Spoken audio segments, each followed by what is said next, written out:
Hi friends, welcome back to our channel. Israel Hamas యుద్ధం వ్యాప్తి చెందకుండా నిరోధించడానికి ఉద్దేశించిన ప్రాంతీయ చర్చల చివరి దశలో యుఎస్ విదేశాంగ మంత్రి యాంటోనీ బ్లింకెన్ ఈజిప్ట్లో అడుగుపెట్టినప్పుడు ఇజ్రాయెల్ గురువారం దక్షిణ గాజా స్ట్రిప్పుపై బాంబు దాడి చేసింది. గాజాలో ఇజ్రాయెల్ జాత్యహంకార చర్యలకు పాల్పడిందన్న ఆరోపణలపై యుఎన్ యొక్క ఉన్నత న్యాయస్థానంలో విచారణ ప్రారంభం కావడంతో అతని రాక జరిగింది. సైనిక చర్య కంటే గాజాలో ఎక్కువ మంది ప్రజలు ఆకలితో మరియు వ్యాధితో చనిపోతారని నిపుణులు ఇప్పుడు అంచనా వేస్తున్నారు. ఇజ్రాయెల్పై కేసును తీసుకువచ్చిన దక్షిణాఫ్రికాకు చెందిన అగ్ర న్యాయవాది ఆదిలా హాసిమ్ అన్నారు. కైరోలో బ్లింకెన్ ఈజిప్ట్ అధ్యక్షుడు అబ్దెల్ ఫటా అల్ సిసిని కలవాల్సి ఉంది. ప్రస్తుతం 4వ నెలలో గాజా యుద్ధంలో మధ్యవర్తిగా ఉన్న దేశం. ఎర్ర సముద్రంలో షిప్పింగ్కు అంతరాయం కలిగించిన ఇరాన్ మద్దతు గల యెమెన్ తిరుగుబాటుదారుల దాడులను వెంటనే నిలిపివేయాలని డిమాండ్ చేస్తూ బుధవారం యుఎన్ భద్రతా మండలి తీర్మానం తర్వాత బ్లింకెన్ యొక్క 9 దేశాల మధ్యప్రాచ్య పర్యటన ముగిసింది.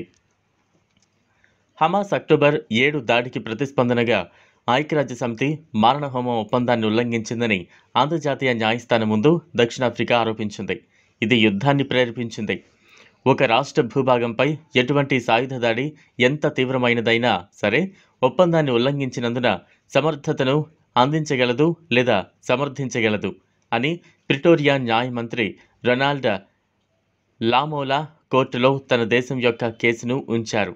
పాలస్తీనా వాదానికి దీర్ఘకాల మద్దతుదారుగా ఉన్న దక్షిణాఫ్రికా గాజాలో తన సైనిక కార్యకలాపాలను తక్షణమే నిలిపివేయాలని, ఇజ్రాయెల్ను బలవంతం చేయాలని అత్యవసర ఐసీజే విజ్ఞప్తిని దాఖలు చేసింది. గాజా యొక్క దక్షిణ నగరమైన రఫాలో ఈజిప్ట్ సరిహద్దులో మరియు మరింత ఉత్తరాన పోరాడుతున్న స్థానభ్రంశం చెందిన ప్రజలతో ఆక్రమించబడి పాలస్తీనియన్లు ఐసీజే తమ తరపున న్యాయం చేయగలదని ఆశాభావం వ్యక్తం చేశారు. లెబనాన్, ఇరాక్, సిరియా మరియు యెమెన్లలో ఇరాన్ మద్దతు గల సాయుధ సమూహాలతో కూడిన హింస యుద్ధ సమయంలో పెరిగింది. ఇది విస్తృత సంఘర్షణ భయాలకు దారితీసింది. పాలస్తీనియన్లకు మద్దతుగా వ్యవహరిస్తున్నామని చెబుతున్న యెమెన్ హౌతీ తిరుగుబాటుదారులు అంతర్జాతీయ వాణిజ్యానికి కీలకమైన ఎర్ర సముద్రంలో వ్యాపార నౌకలపై అనేక దాడులు చేశారు. దాడుల నుంచి షిప్పింగ్ను రక్షించడానికి వాషింగ్టన్ బహుళజాతి నౌకాదళ టాస్క్ ఫోర్స్ను ఏర్పాటు చేసింది. ఇది ఇరాన్ చేత సహాయం మరియు ప్రోత్సహించబడింది మరియు అవి కొనసాగితే పరిణామాలు తీసుకువస్తుందని బ్లింకెన్ సమాధానం చెప్పారు. గురువారం నాడు మిలిటరీ తరహా యూనిఫామ్లో సాయుధ పురుషులు గల్ఫ్ ఆఫ్ ఒమెన్లో ఆయిల్ ట్యాంకర్లో ఎక్కినట్లు సముద్ర ప్రమాద నిర్వహణ సంస్థ తెలిపింది. చూశారు కదా ఫ్రెండ్స్, ఇది వాళ్ళ వీడియో. ఈ వీడియో కనుక మీకు నచ్చినట్లయితే లైక్ చేయండి, షేర్ చేయండి, ఛానల్ను సబ్స్క్రైబ్ చేసుకోండి. Thanks for watching.